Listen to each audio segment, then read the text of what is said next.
Di suatu waktu, mungkin kita pernah merasakan sesuatu yang aneh dalam hidup. Tiba-tiba badan terasa lemah tanpa sebab yang jelas. Hati gelisah, pikiran berat, bahkan rezeki terasa seperti terhambat. Anehnya, semua itu datang tanpa penjelasan yang pasti. Secara medis, tidak ditemukan penyakit serius, namun kondisi itu tetap terasa nyata. Dalam kehidupan sehari-hari, sebagian orang mengaitkan fenomena ini dengan sesuatu yang disebut sebagai penyakit ain. Dalam ajaran Islam, ain bukan sekadar mitos atau cerita turun-temurun. Ia dibahas secara serius dalam hadits dan dijelaskan oleh para ulama sebagai sesuatu yang nyata, namun tetap berada dalam kekuasaan Allah. Rasulullah SAW sendiri pernah bersabda bahwa ain itu benar adanya. Hadits ini diriwayatkan dalam kitab-kitab sahih seperti karya Sahih Bukhari dan Sahih Muslim yang menunjukkan bahwa konsep ini memiliki dasar yang kuat dalam tradisi Islam. Secara bahasa, kata ain berarti mata. Namun dalam istilah syariat, ain merujuk pada dampak buruk yang muncul akibat pandangan seseorang yang disertai rasa kagum, iri, atau dengki terhadap orang lain. Pandangan ini, dengan izin Allah, bisa menimbulkan pengaruh negatif pada orang yang dipandang. Hal ini mungkin terdengar sulit diterima secara logika modern, tetapi dalam Islam, realitas tidak hanya dibatasi oleh apa yang bisa dilihat secara kasat mata. Al-Quran sendiri memberikan isyarat tentang bahaya iri dan dengki dalam surah Al-Falaq ayat 5, yang memerintahkan manusia untuk berlindung dari kejahatan orang yang dengki ketika ia dengki. Para ulama tafsir, termasuk Ibnu Katsir, menjelaskan bahwa ayat ini mencakup berbagai bentuk kejahatan yang lahir dari hasad, termasuk di dalamnya ain.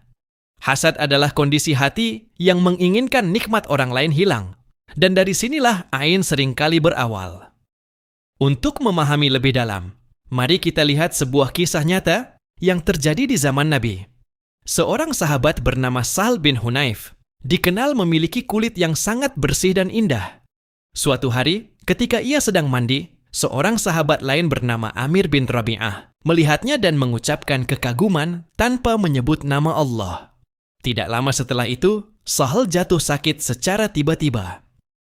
Ketika hal ini disampaikan kepada Rasulullah SAW, beliau bersabda dengan tegas, "Mengapa salah seorang di antara kalian membunuh saudaranya?" Kalimat ini bukan dalam arti harfiah membunuh dengan senjata, melainkan menunjukkan betapa seriusnya dampak ain. Dari kisah ini, kita belajar bahwa ain tidak selalu berasal dari niat jahat. Bahkan orang yang saleh pun bisa menjadi sebab terjadinya ain jika tidak menjaga lisannya. Kekaguman yang tidak disertai dengan mengingat Allah bisa berubah menjadi sesuatu yang berbahaya. Inilah mengapa dalam Islam diajarkan untuk mengucapkan Masya Allah atau Barakallah ketika melihat sesuatu yang menakjubkan. Penyebab ain secara umum berkaitan erat dengan kondisi hati manusia. Hasad adalah salah satu faktor utama.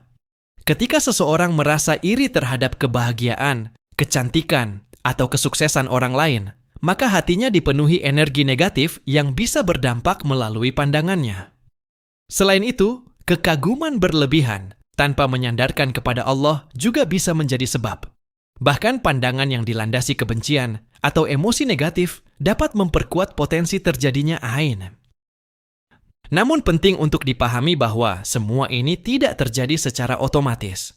Dalam Islam, segala sesuatu tetap berada di bawah kehendak Allah. Ain hanya bisa terjadi jika Allah mengizinkan. Ini menjadi pengingat bahwa manusia tidak memiliki kekuatan mutlak dan segala dampak tetap kembali kepada takdirnya. Lalu, bagaimana seseorang mengetahui bahwa dirinya terkena ain? Ini adalah pertanyaan yang sering muncul dan jawabannya tidak selalu sederhana.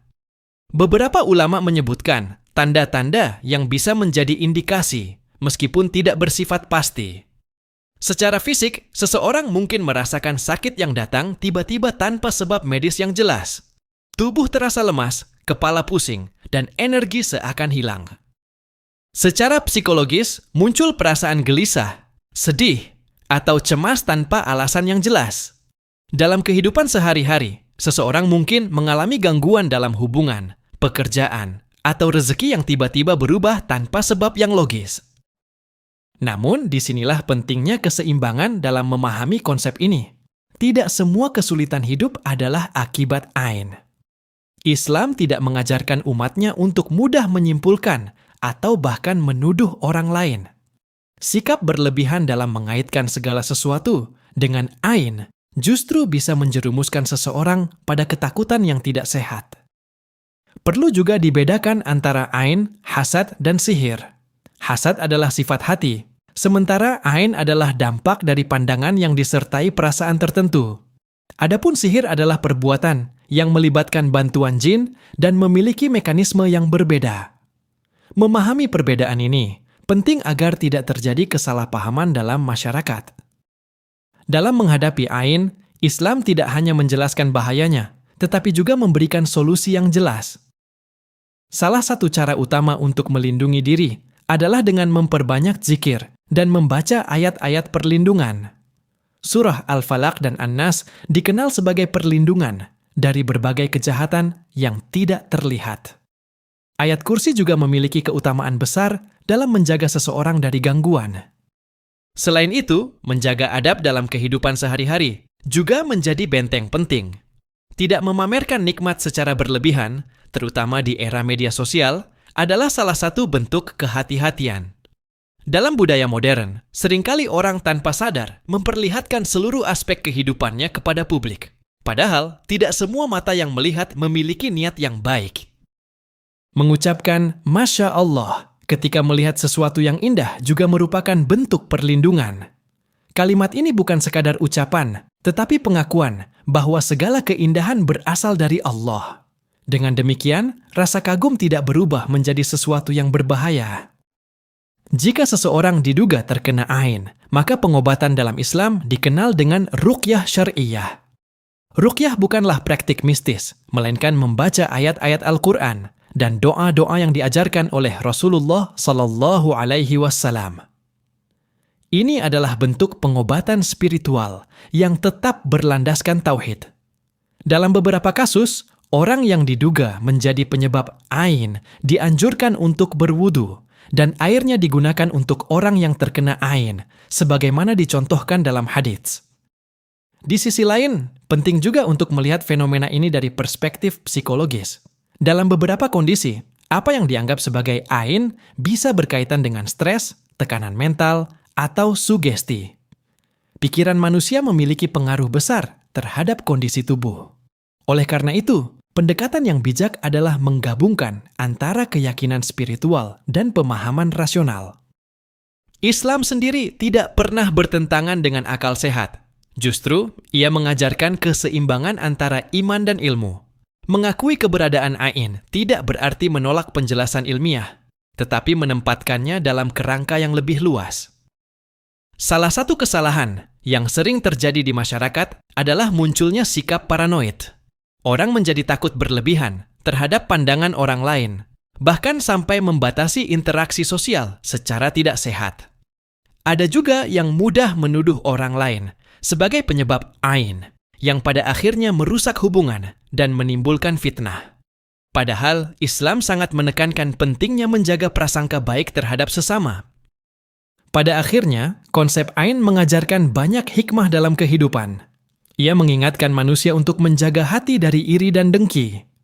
Ia juga mengajarkan pentingnya rendah hati dan tidak berlebihan dalam menampilkan nikmat. Dalam dunia yang penuh dengan persaingan dan pamer pencapaian, konsep ini menjadi sangat relevan. Lebih dari itu, ain mengajarkan bahwa tidak semua hal bisa dijelaskan secara kasat mata.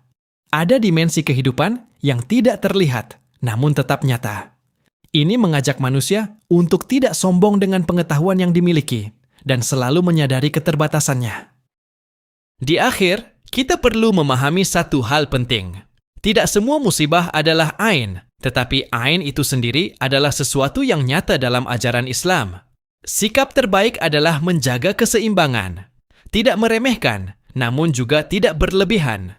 Menjaga hati, menjaga lisan, dan selalu mengingat Allah dalam setiap keadaan. Karena pada akhirnya, perlindungan terbaik bukanlah pada seberapa banyak kita menghindari pandangan manusia, Tetapi pada seberapa kuat kita bergantung kepada Allah.